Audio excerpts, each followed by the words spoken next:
Price Lord. கர்த்தருடைய நாமத்துக்கு மகிமை உண்டாவதாக. இந்த புதிய மாதத்துக்காய் நன்றி செலுத்துகிறோம். கர்த்தர் தாமே இந்த மாதத்தை காண செய்த ஆண்டவருக்கு நம்ம கொடான கோடி நன்றி செலுத்துவோம். இந்த நாளில் பார்த்திங்கன்னா அந்த புதிய மாதம் 3வது மாதத்தில் ஆண்டவர் நல்ல ஒரு வாக்குத்தத்தத்தை கொடுத்திருக்கிறார். அது என்ன என்று பார்ப்போமானால், சங்கீதம் 119 அதிகாரம் 71வது வசனத்தில் ஆண்டவர் அழகான ஒரு வார்த்தையை கொடுத்திருக்கிறார்.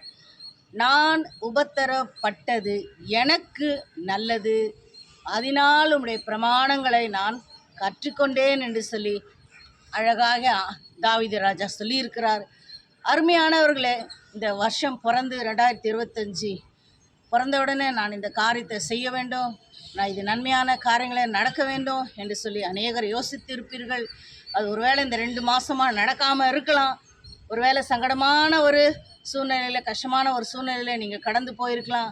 ஆனால் இந்த 3வது மாதத்தில் ஆண்டவர் உங்கள் வாழ்க்கையில் ஒரு பெரிய மாற்றத்தை நிச்சயமாகவே கொடுப்பார் என்று சொல்லி நீங்கள் விசுவாசிங்கள். தாவீது சொன்னது போல உபத்திரப்பட்டது எனக்கு நல்லது என்று அவர் அருமையாய் சொல்லுகிறார்.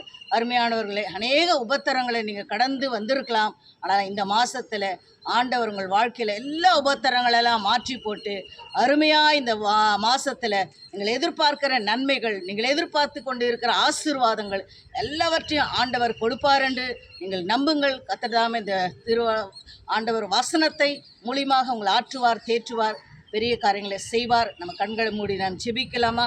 இயேசு சுவாமி, உமக்கு நன்றி செலுத்துகிறோம், துதிக்கிறோம் அப்பா. ஆண்டவரே, இதை சொல்லுது போல் இந்த வார்த்தை ஆண்டவரப்பா, உபத்திரப்பட்டது எனக்கு நல்லது, உம்முடைய பிரமாணங்களை நான் கற்றுக்கொண்டேன் என்று சொன்னது போல இயேசு சுவாமி, இது அருமையான ஆண்டவரை இந்த கேட்டுக்கொண்டு பார்த்து கொண்டு இருக்கிற யூடியூப் மூலியமாக, ஃபேஸ்புக் மூலியமாக பார்க்குற அநேக மக்களுக்கு இந்த வார்த்தை ஒரு ஆசீர்வாதத்தை கொண்டு வரட்டும் சுவாமி. ஆண்டவரை அந்த வேத வசனத்தின் மூலியமாக ராஜா இந்த வார்த்தை அவர்களை கத்தாவே அவர்கள் வாழ்க்கையில் ஒரு ஆசீர்வாதத்தை கொண்டு வரும்படியாக ஜெபிக்கிறேன். பெரிய காரியங்களை செய்ய இயேசுவின் நாமத்தை வேண்டுகிறோம் பிதாவே, ஆமேன். இந்த நாளில் கூட நீங்கள் அநேகர் ஜெப குறிப்புக்காக என்னிடத்துல ஃபோன் பண்ணுறீங்க.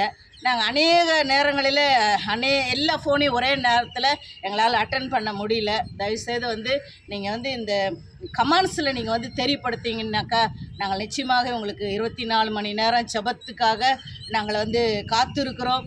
எங்கள் சர்ச்சில் பார்த்திங்கன்னா ஜெபிக்கிறதுக்காக ஒரு டீம் இருக்காங்க. அது மாத்திரம் இல்லை, மாதத்தில் எங்கள் சர்ச்சில் அமாவாசை ப்ரேயர் நடக்குது. அதுலேயும் நீங்கள் எந்த ஆலயத்துக்கு கடந்து செல்லாதவர்களாக இருந்தால் நிச்சயமாகவே எங்கள் ஆலயத்துக்கு வாங்க. கர்த்தர் ஒரு விடுதலையை கொடுப்பார். ஆமேன்.